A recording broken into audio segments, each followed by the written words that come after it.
What's up, everyone? Chris Nelson here, bringing you another Just the Tip Tuesday. And this week, it's actually pretty simple. I just wanted to go over what the difference is between a short sale and a foreclosure, because a lot of times, or often, I'm realizing that people are either confusing the two or literally just don't know the difference. Okay, so let's start with foreclosure, or also known as REO, real estate owned. A foreclosure or an REO is when a property is actually owned by a servicer or an investor who has gone through the foreclosure process to secure the asset back.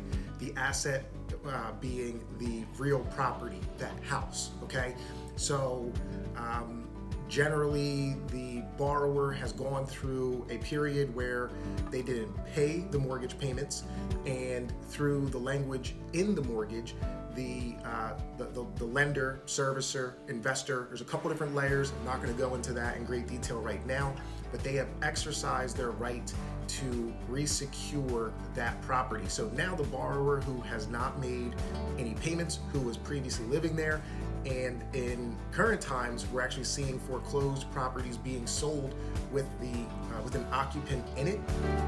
Either way, in those situations, if it is a foreclosure or an REO property, it is now owned by some type of financial institution. Okay, there's a difference when it comes to a short sale. Now, a short sale is when a borrower is behind on payments or is going to be behind on payments because of some type of a hardship. Now, I believe in one of my other previous videos, I explained what some of those hardships are, and there's a laundry list of them.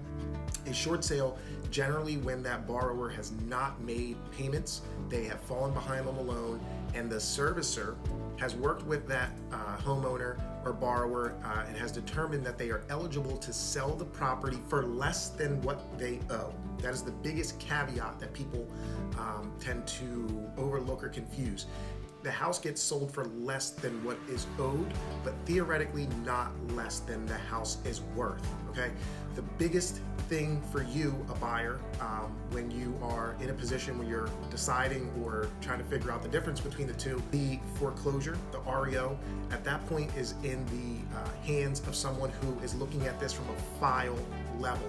There is no emotion involved in the transaction. It literally does it make sense? If it does, they're going to move forward.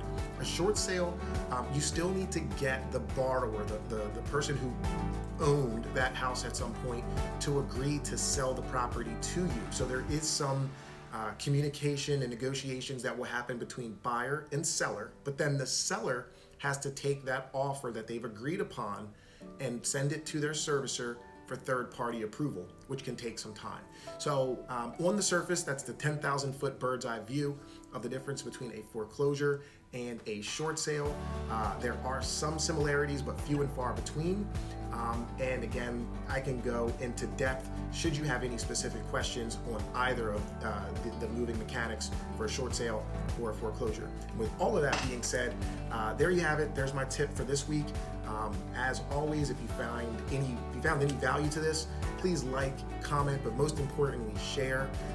And tune in next week for the very next episode of Just the Tip Tuesday with Chris. And until then, take care.